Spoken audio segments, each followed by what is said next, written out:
Welcome to the Bold Moves How Did You Know? Where Are They Now edition. In this series, I'm following up with former guests to hear where their bold moves have taken them since our last conversation.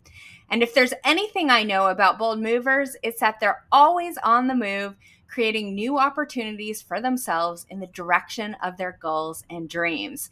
Today, I'm checking in with Ang Barnard. She appeared on episode 4 of this podcast. We talked about everything from her life as a passionate traveler and career as a career and communications coach to her coaching on how energy impacts results, why curiosity is such an important factor in making bold moves, and how to get intentional about what you want. It is a masterclass on the skills and strategies bold people practice, and it's no wonder why it's one of my most popular episodes. Something she said almost 2 years ago still sticks with me today. She said, "Contrast gives you clarity." Now I'm always paying attention to when I experience contrast and I ask myself, what is it trying to tell me about where I need to go? Welcome back to the show, Ange. Thank you for being here. I'm so excited to get an update from you. Thanks, Kristen. This is so fun. I love it. Amazing. All right. So I think that quote sticks with me so much because it gives me like an action point around the stuckness rather than just sitting in it. I get to go like and examine with the curiosity mindset we talked about last time and figure out how to get the momentum going. I'm wondering, because I have that standout memory from the episode, if you remember anything about our discussion. Have you like thought back to our interviews since we had that 2 years ago? Oh my goodness. Well, I feel like the contrast equals clarity.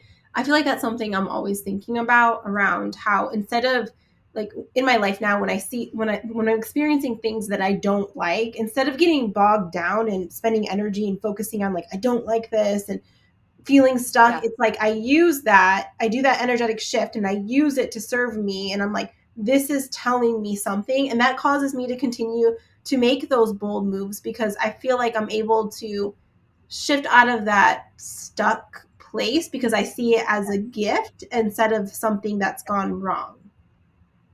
I have to tell you, just that simple mindset shift has really changed everything for me. I no longer feel bogged down by stuckness. I just take, like you said, it's the same thing.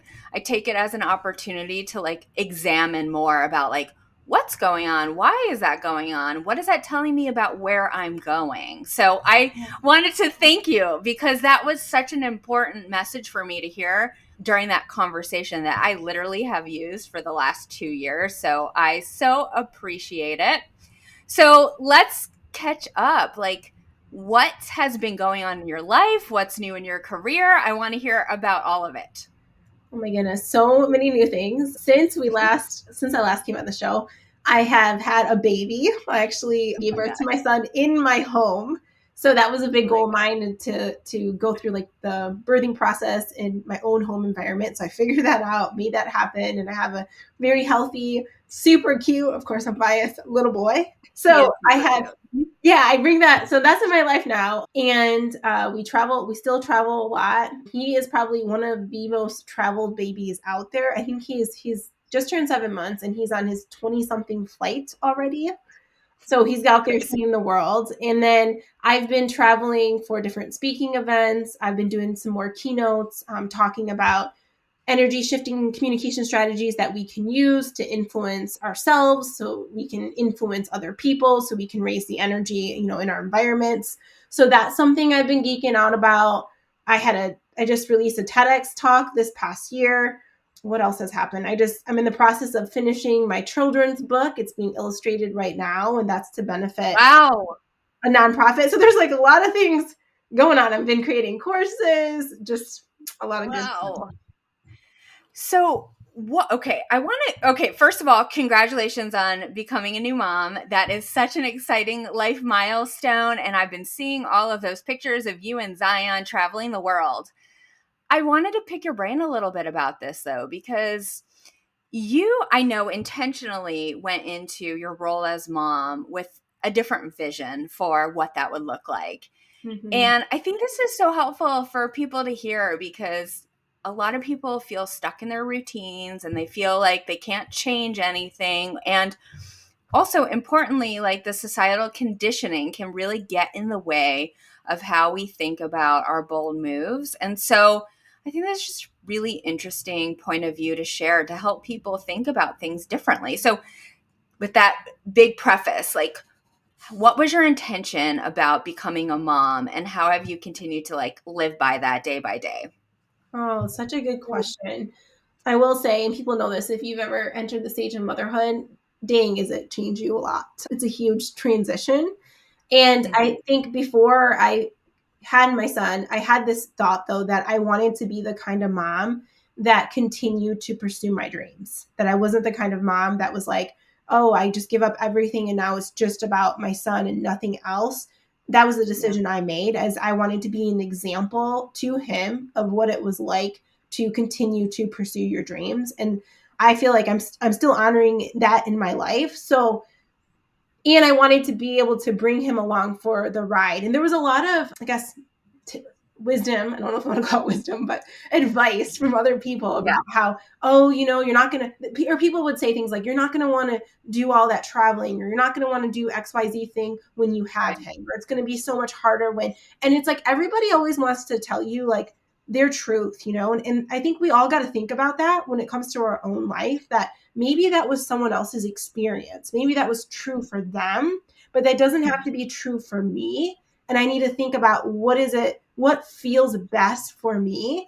And this is where we come back to that quote, like contrast equals clarity. I've been trying different things out. I've been taking bold moves. Like, I'll go Yeah. leave for a speaking event and it made me really nervous. The first time I left my son to go speak, it was very uncomfortable for me. But then it Mm-hmm. gave me clarity though, because I went and I spoke without him. And I was like, Mm-hmm. I realized I don't like this so much. Like, I want to do these other kinds of events instead. Maybe the ones that are more local, so I can be the kind of mom that I want to be. And that aligns with my vision. Somebody else, if Mm-hmm. you want to compare it, they may have a different idea of what that looks like for them. But I think that Yeah. we need to continuously be testing things out and experiencing the contrast to give us more Yeah. clarity. And Yeah. it's always a gift, I think. And I guess for me, becoming my mom, a mom now, it's just really it's changed my values and shown me like what's important to me. But I'm also continuing to take the bold moves. I think it's such an important, and even when you're talking, I can hear how you talk a lot in what you have taught me, and therefore I embrace and then also teach as well about identity-based statements. Yeah, It's like I am the type of mom who is able to travel with my baby, who doesn't let other people's perceptions of what I want get interfere with how I parent, right? Um, so I love that idea of being able to take back the control from what the society perception is or the conditioning we get and say, okay, I hear you out there saying what we should do or what is supposed to be. I'm going to put that like on the back burner and I'm going to actively think about what type of person I want to be in this circumstance. And yeah, then you go out and you test it out and you say, does this work for me? Does it feel good? Am I getting contrast here or is it inflow?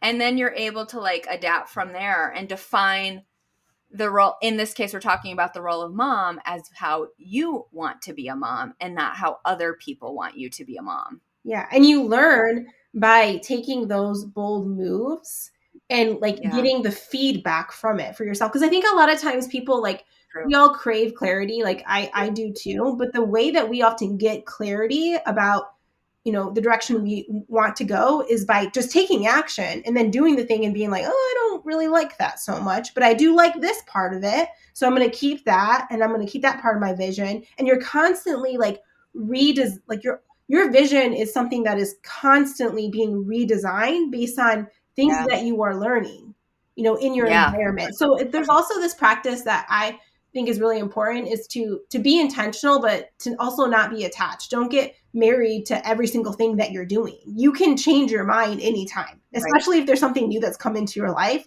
like me, that big shift of becoming a mom. Yeah, Mhm. my vision has changed. It continues to change on the regular, as I'm learning more about myself. Yeah. So, somewhat part of this experience of becoming a mom has to do with your TEDx talk as well. So, I know you spoke about this a little bit, but you've always wanted to become a TEDx speaker. Mhm. Um, and I want to, and then you also were able to this year realize that dream of yours. I wanted to ask why that was important for you, and then how did you keep yourself going when it wasn't happening? I would love to know how long you had wanted to Oh be my a goodness. TEDx speaker, and then how did you keep yourself going? And then, of course, when it finally came, how did you prepare? What did you talk about? Give us all the Oh my details. goodness. Okay, so this is a juicy topic because I had the dream of wanting to be a TEDx speaker for years. It was on my vision board for multiple years in a row, and it wasn't happening. And I actually was blessed to be in a position where I could coach hundreds of people, helping them land TEDx talks. And I even was like the lead facilitator at one time doing this. Mind you, I was the Right. only person on the team at that time that had not landed a TEDx talk. So talk about the mind trash that shows up. Like, this is a dream of Mm-hmm. mine. I'm helping hundreds of people land talks, but I'm still not landing mine. And I feel like that was work, like spiritually, that was being done in me.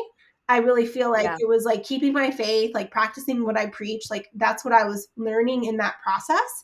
And also like trusting the timing of things. Because once I finally did land my talk, it was so much better because I was pregnant with my son. And it's so cool to think that I could be on stage with this big old pregnant belly speaking about Yeah. something that I care about. And, the old me, it reminds me too, just with my faith and everything, I believe that, there's a timing for everything. I feel like God's got your back, you're supported. And it just reminded me of that. It's like, if I had a choice, looking back now, I would have chosen not to land my talk earlier, but land it when I had Yeah. my baby in my belly. Cause I think it's such a special thing to experience, and you don't see a lot of TEDx speakers that have these big, gigantic bellies on the stage, So it was a cool experience. And I'm glad that my son can look back on that.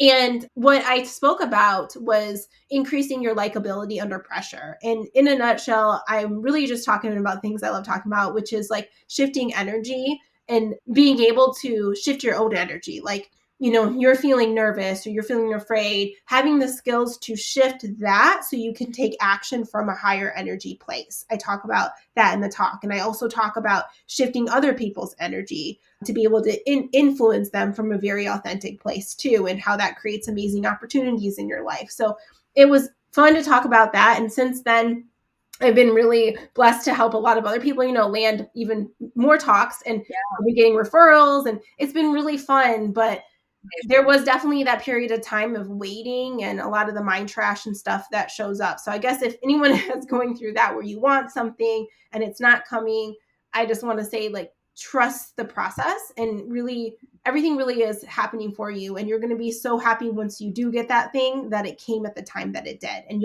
I feel like you'll know why when it does come. At least that's When it my happens. experience. I'm going to link the Angie's TEDx talk in the show notes so you all can listen to it. It's amazing, Ange. Like, I loved learning your personal story in the beginning, and then this 3 words that changed your life. That was so impactful. And then she talks about the highlighter method. So all, after you're done watching this video, please go watch Angie's TEDx talk. All right. So I like to keep these episodes short and sweet. So I just have a few more questions for you. What is one bold move that you are considering now, or you're in the process of, that you're really excited about, that you would like to share with us today? Oh my goodness. Okay. So a bold move that I'm considering now. One of the bold moves I'm considering is I'm really looking at investing in another coaching program that makes me uncomfortable. It's a amount that makes Mhm. me uncomfortable, but it's to get help around designing a course that I want to design. And I really like the person's philosophy behind it. So that's a bold move for me because I think it'll be one of the highest investments I've made in myself to date. Mm. How do you get around that uncertainty of knowing whether it's going to ultimately lead to the desired outcome that you want, and just like going in with blind faith that it's going to work out?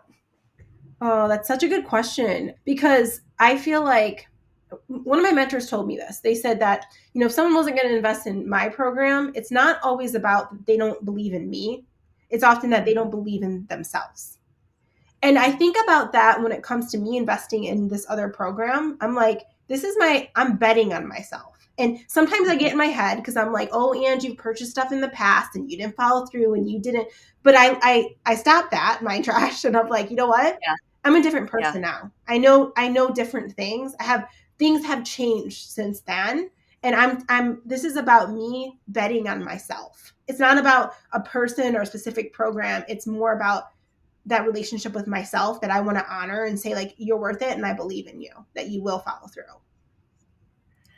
The question at the end of all of the first episodes is, what do you know about being bold today you wish you would have known earlier on? However, for these episodes, I want to change it up a bit and focus on the second part of the podcast name, which is how did you know? So we just talked about the bold move that you're planning to make this big investment in a new course to help you build your probably most expansive, best course yet, right? How did you know you wanted to move in that direction? Oh my goodness, such a good question. I know when I can't stop thinking about something. Like when I'm at like waking up at night and I'm thinking about that and it just won't leave my mind. I feel like that's a sign that it's like I need to move forward on that thing. Thank you so much, Ange, for being here, catching us all up on, oh my gosh, in 2 years, what has happened? Your new son, Zion, who is so adorable, precious, has been on almost 20 flights or whatever you said, so many different flights, world traveler. You had your first TEDx talk, you're writing a child's book, and you're planning for your next big, bold move. I am just so thrilled and delighted that you are here. Thank you so much for sharing your story with us today. Remind people where they can find you. You can find me over on Instagram at Ang Barnard, or you can find me on my podcast, the Intentional Mind Podcast. Awesome. Thanks, everyone, for tuning in. We will see you in the next episode. Bye for now.